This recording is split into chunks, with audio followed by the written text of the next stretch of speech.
Hello everybody, welcome to the More Sunshine Please Tuesday night live stream here from sunny, not so sunny Florida, and waiting for people to join in here. Let's see if I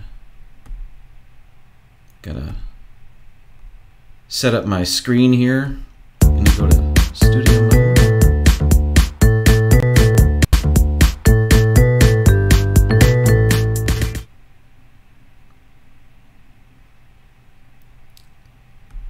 Welcome everybody, my name is Jim. This is my channel, More Sunshine Please, and this is my live stream. Got a couple of things I want to talk about, Walt Disney World related, including a look at a final Captain Marvel TV trailer that aired just recently, and they posted on YouTube, so we're going to take a look at that and some Magic Kingdom news. The Lucky Minute, welcome. You're the first one in the chat.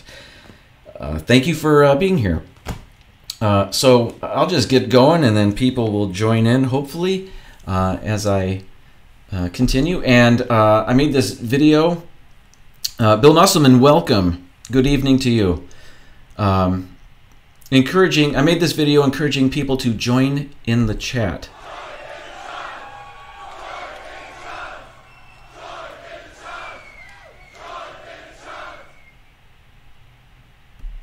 If anybody can tell me what band is responsible for the song that I used. Now, that wasn't the actual music from the song, but there's it's from the 80s, and that was actually from a live version of one of their performances.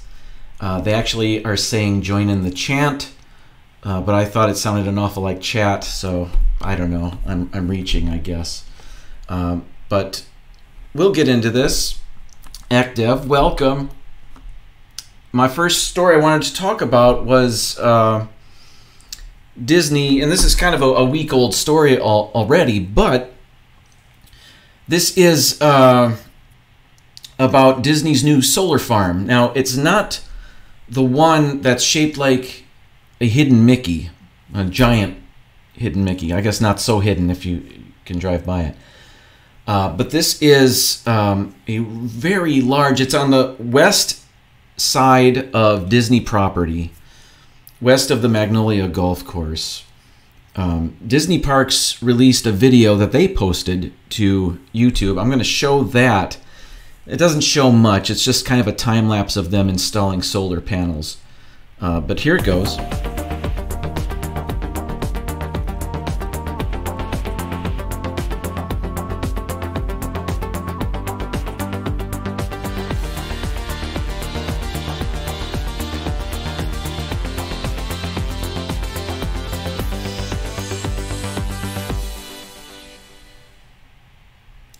So this solar farm can power 2 of their theme parks. The map you're looking at right now, nope, wrong way. The map you're looking at right now shows an aerial view. This is from Google Maps, an aerial view of part of Disney property. In the pink circle, that is the Magic Kingdom. And in the highlighted green area, that is the new solar farm that they just started to, I guess it's operational. But you can see how incredibly big the area is where they have this solar farm. It's 270 acres. Now, not every bit of that is covered in solar panels. But a great deal is. You can see some of the lighter structures there. I'm not exactly sure what that is. But the solar panels are going around that. If there are any roads in there, of course, they're not going to put them right on the roadways. But this is amazing. Now, again, this is not the solar farm that they installed within the past year closer to Epcot, and I actually have a picture of that as well. Now, on the right side of the screen, that is Epcot. And within this past year, Bob and Ashley, welcome. Within the past year, they built this Hidden Mickey solar farm that when you're on World Drive and you're getting off of the World Drive going to Epcot, you can see that solar farm. Of course, you can't see that it's shaped like Mickey, but and it looks huge. It's incredible, but that is only 22 acres, as opposed to the new solar farm that is 270 acres. It's amazing. I applaud them for doing this. This is a step in the right direction. It's actually a leap. Again, they can power two entire theme parks with this solar farm, and I think a couple of resorts on top of that. So it is really quite amazing. I'm going to jump into my first chat check.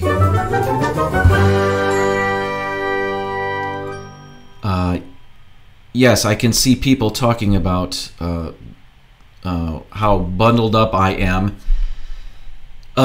Yes, we went to Hollywood Studios this weekend, and we decided to go later in the day. We didn't get there till about 4 o'clock because it was so hot. We wanted to escape the hottest part of the day. So it was 85, 86 degrees. Today I woke up, it was 60, and I look at my phone, and Apple Weather is telling me that the high is 61. So what happened was I went to work early in the morning. It was somewhat warm. When I left work in the afternoon, it had gotten colder. I don't remember how many times since I've been living here in Florida that's happened. I don't know if it's ever happened, frankly. Disney Nerd Herders, welcome to the stream. Thank you for joining me. Yeah, so anyway, I'm bundled up because last week I told you I'm in what my family likes to call the man cave. So it's essentially a one-car garage, and I have it all to myself. So yeah, a man cave, I guess. So consequently, it's a little cooler in here than it is in the house. So yeah, I bundled up a little bit. It's not that cold, but I can't handle the cold the way I used to. I've been living in Florida now for 19 years, and I'm not too proud to say it. I can't stand the cold anymore. It's funny, but others are mentioning the temperature in their areas. Disney Nerd Herders in Massachusetts, 22 degrees there, 33 in New Jersey, says Bill Musselman. So, Sheriku's welcome. How are you doing? Thanks for joining us. Let's see. Lucky Minute says 33 here in Texas. Wow. Yeah, this weather is crazy. Epcot should be nice and chilly tomorrow. Opening day of Flower and Garden. Won't be there for opening day, but looking forward to those videos coming our way of those that will be there on opening day. I like that festival. Let's face it, I like all the festivals. Next, like I mentioned at the top of the show, if you were here or not, there was one final, I don't know if it's a final one, but there was a Captain Marvel trailer on TV that Marvel Entertainment posted to YouTube. I want to show it now because it's the last one, and frankly, it's the best one I've seen of the theatrical trailers and the TV trailers. Listen, I'm just looking forward to another Marvel movie. So I'm going to play that. I need another headset to listen to it. So here we go. Captain Marvel. This is a TV spot, and they titled it Empower. So here we go. You are the fastest, the strongest, the absolute baddest, and a huge pain in the ass. I get in trouble for that a lot. Oh, I can see that about you. This Friday, Try to keep up. witness her story in the making. You think you can find others like her? She might just be the beginning. I'm guessing that's not standard procedure. No, but I enjoyed it. Captain Marvel. Rated PG-13. All right. Full disclosure, I couldn't hear that, so I put my original headset back on. But I've watched it before. What I like a lot about that final trailer is that has gotten me more excited about this movie than any of the other trailers they've released. I like the action in it. I like seeing more of Agent Coulson in there. He's a favorite character. I like seeing young Nick Fury when he had both eyes. That movie opens up Thursday night. Excuse me. I want to show you this. This burp is brought to you by D&G Explorers. They sponsor everybody's burps. If you belch on your live stream, they're sponsoring that. So that's just what they do. Now, there was a swear word in there. It wasn't a bad swear word. It started with an A, but I beeped it out because we're trying to keep it family friendly here. So, but I thought that was interesting that they used that for a TV spot. They used that word in there. So, I know I'm really looking forward to this. Now, Rotten Tomatoes has this movie at 83%, which is pretty good. And I know a lot of people are iffy on Brie Larson. I'm looking forward to everything. I'm not going to, I want to see it first before I weigh in. So, other than I'm really looking forward to it, and yeah. So finally, Thursday, new Marvel movie. Chat check. It looks like Disney nerd herders are trying to do their taxes, but they're watching me. Listen, there's time enough for everything, and there's time enough for both of those things. Bill Musselman also can't wait to see that movie. I'm with you. Bob and Ashley says it's getting some mixed reviews. I suppose so, but when I went on Rotten Tomatoes, it did say 83% positive, and that's out of about 120 some reviews, and nearly 100 of them. I suppose more than 100 of them. It was right around 100. I don't know. Thought it was good. It was positive. Now, they didn't say it's the best Marvel movie out there, but they enjoyed it. They said it sticks to the formula. A lot of them, when you're on Rotten Tomatoes, you get the little snippets of the reviewer's review. So I didn't read a full review of anybody's, but I did see where they were saying the 90s setting mixed with the Marvel formula may be a little clumsy, but here we go. That was another. I'm going to go to this because I made it. I'm going to get my money's worth out of it. And I'm done. Okay, so, yeah. Let's see what else. My chat is here. Oh my goodness, 13 degrees in St. Paul, Minnesota. But it feels like -1. Frankly, I don't know how you can tell a difference between 13 degrees and -1. I know there is, but you get below 20 and it all feels the same to me.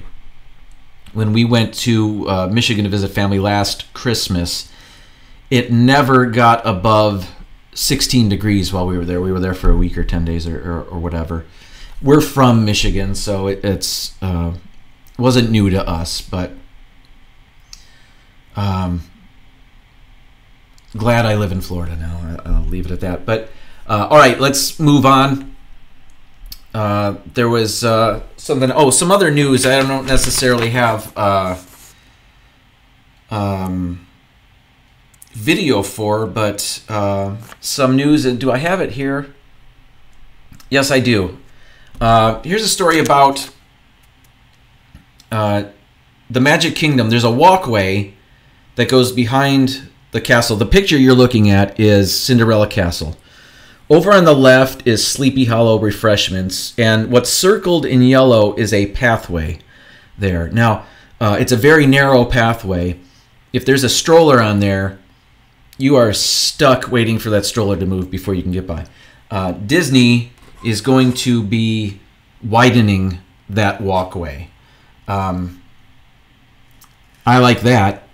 Sleepy Hollow Refreshments it's one of my favorites, I'll be honest. Been there with the family many times, and we go there for the funnel cake. If it's a little cool, we'll get a coffee, hot chocolate, and we'll sit there in the shadow of Cinderella Castle and people watch and have our snack. The fruit and waffle Nutella waffle thing is very yummy.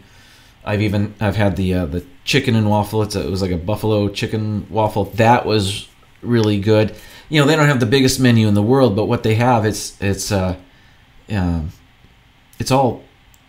know, very good and fun. It's just a fun place for me. So they're widening that walkway there, and when they do that, they're going to drain a bit of the moat around the castle, and they're going to refurbish a bit of that as well. So I don't know exactly when that's going to take place. It doesn't say. All right, moving on. Another story, and I don't have any images for this, but it has to do with the opening date for Star Wars Galaxy's Edge. And in Florida here, the one in Anaheim is going to open up first. They're saying that on Thursday they're going to release updated dates when these two parks are going to open, or these two areas are going to open. That's Galaxy's Edge in Anaheim and Galaxy's Edge here in Hollywood Studios. And there's going to be a shareholder meeting at 11 a.m. on Thursday. It's thought they will announce updated times when these will open. Let's see. I read this earlier. I forgot all about it. Let's see.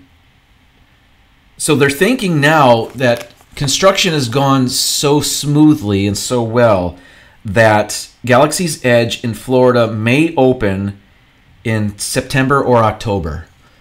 We'll know for sure on Thursday when they announce it, but that's amazing. I thought they announced it. Their announcement was so broad that they said it was going to open in late fall, which technically could be December 20th. That's the last day of fall. That's when it could open. And everybody thought, yes, that's when it's going to. Why would they say late fall? But now it seems this is mid-fall, if not early fall. Now, we were just, I mentioned we were at Hollywood Studios on Saturday, and my big-brained idea was, let's ride Slinky Dog Dash. And while I'm on there, while you're on that last third of the ride, you're at the highest point, and you're closest to the construction of Galaxy's Edge. And I'll get some video or pictures while we're on that part of the ride. I'll really be able to see a lot when I'm up there, which was a great idea, and maybe someday that'll work out. But when we were there on Saturday, it was dark. It was nighttime by the time we got on the ride, and my video it looked like I was inside of Space Mountain, so it just didn't come out. So my bright idea wasn't so bright, I guess. But so that's it for that one. What else? Oh, another story I came across. Again, I have no cool video, but it's about Epcot, something called Project Gamma. Anybody heard of that? Hey, Rob Fuzz, welcome. Thanks for joining us. Project Gamma, Epcot. This has to do with the reimagining of the Center of Future World, the park entrance, and a rumored multi-year refurbishment of Spaceship Earth. Now, last week we talked about how they're going to redo the entrance of Epcot, and it looked fantastic. They're going to replace that graveyard of monoliths with trees, and I guess it's going to be more like when Epcot first opened. That'll be great because those monoliths, their time has come and gone. But further on in this story, they talk about they're going to demolish Innovations West. They currently have some character spots. They have Fountain View Starbucks and Club Cool. These will all close sometime in the next year. How about that? No more Beverly, I guess, unless they just move it. I mean, that's sponsored by Coke, right? They're gonna need, I don't know. We'll see. Those character spots, they're going to move them to ImageWorks. Currently, there is a Wreck-It Ralph meet and greet there, so that will house more character meet and greets, I guess. Let's see, Electric Umbrella and Mouse Gear, they will stay in operation during this overhaul, and all of this is due to wrap up and be finished by the 50th anniversary of Disney World in 2021. Let's take a look at the chat bench. Let's see. Rob Fuzz, I can't wait for the new entrance. Absolutely. It is... Yeah, there's nothing redeeming about those monoliths. I guess the plan was you get your picture. You get close to those monoliths, and there's a million different pictures of people's faces on there. But they're not great images, and I suppose it was a keepsake of sorts, a time capsule. Look, we bought our picture on these monoliths. I guess NSYNC is on there somewhere, but. It just maybe it was a great idea that didn't pan out so well, and they're keeping them. They're not destroying the monoliths. They're moving them to the entrance of the park. So yeah, that's welcome news. What's not welcome though is Club Cool disappearing. I hope it's not gone forever because. That's a fun place. Trying those different sodas. It reminds me a bit of when Busch Gardens used to have their hospitality house, and you go in there and you could sample beer, Anheuser-Busch products. Right? Yes. Well, they got rid of that years ago, but it reminds me of that, getting a sample. Free samples of some delicious beverages, and frankly, not so delicious beverages. But what are you going to do? Steve's World, welcome. Thanks for joining us. Rob Fuzz says the only cool one, if there is one, was the NSYNC photo. Agreed. I don't know of any other celebrities or famous people on there. So you'd think there'd be. Like Roy Disney or somebody on there. I don't even know. But yeah, NSYNC's the only one that I know of. So all right, we're gonna move on to. I just want to talk about the live stream I did on Saturday. This Saturday, I went to with my family. We went to Hollywood Studios, and we went to Baseline Tap House. And this is a. I'm going to show some pictures here. Now this is Baseline Tap House. I think I have to adjust my monitor. While I do that, I'm going to promote D&G Explorers. They're on live every Wednesday, and I'm going to be on with them tomorrow. I think we're going on at 8 o'clock. Oh, I hit the wrong button. I'm trying to do two things here. Hey, I did it. Okay. So D&G Explorers, tomorrow night, 8 o'clock, I'll be joining them. We're going to talk about something Disney. And I'm back. So this is Baseline Tap House. Still a little bright there, but better. You can see This is the view from where we were sitting, and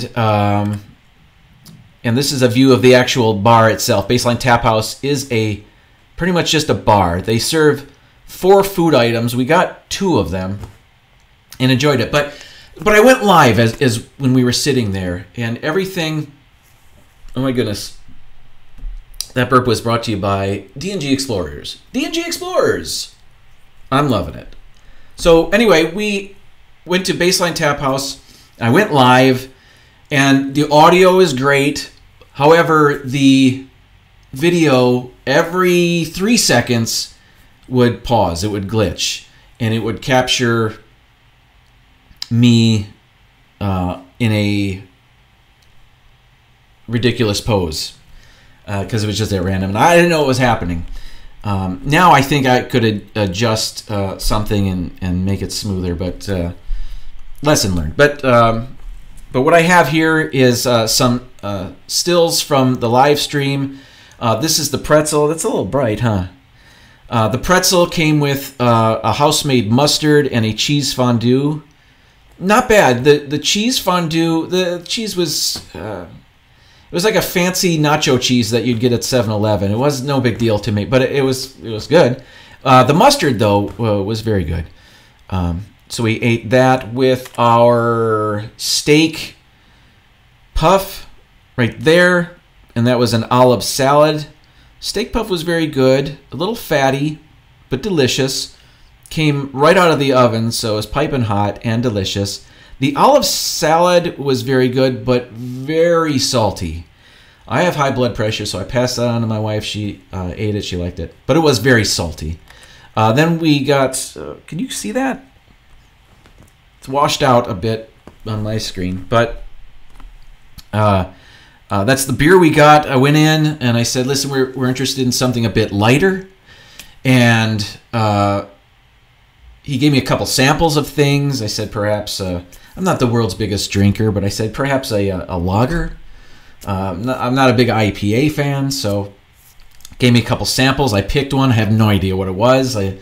Frankly, they tasted the same to me, but that's what we settled on, and that was a lot of fun sitting there at Baseline Tap House. The next few images are some of the highlights of the goofy faces that you'll see on the live stream if you watch it. And they're of me eating, so... that's a good one there. Another good one. And that would stay on the screen for many seconds at a time. That one looks like I'm dreaming about wonderful food, I guess. I don't know. This one was my favorite. Like I saw something scary. I don't know what's going on, but that happens.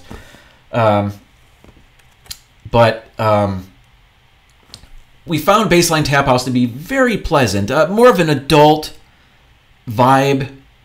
We were there with our daughter. We got our hot dog from a different location, brought it there, so we were all enjoying our food, and just it was very.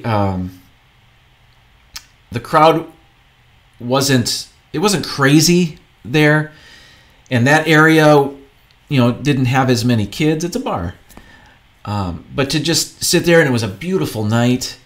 And it was very pleasant. Baseline Tap House. One more chat check. Here we go. Sherry Coos, thank you for joining us. Have a good night. Rob Fuzz, I will give you that graphic. I was pretty proud of it. I did it about 15 minutes before I went live. Those pretzels rock. Indeed, they do, Rob. And I can't wait to go back. It was a lot of fun, and it's, if you don't know where it's located, it's right by Muppet, that Muppet courtyard there. I can't say Muppet. The Muppet courtyard, and also what will be an entrance into Star Wars Galaxy's Edge. It's right there. You can see Star Tours from there as well. Just a very neat area, and I can't wait to go back. I think that's it for my stream here. I think I've mentioned everything. Let's see. I wrote stuff down. Yeah, I did. That's everything. That's about a half hour. which is good for me. I want to thank everybody for joining me this evening. Again, D&G Explorers tomorrow night, I'll be on with them. They are killing it with their live streams. They do a cruise live stream one Wednesday, and the next Wednesday it's Disney. So this week, tomorrow, will be a Disney discussion. I will join them. It should be fun. So I want to thank you all for joining me. Have a great night and a great week. And thanks for joining me. I'll see you later. Good night, everybody.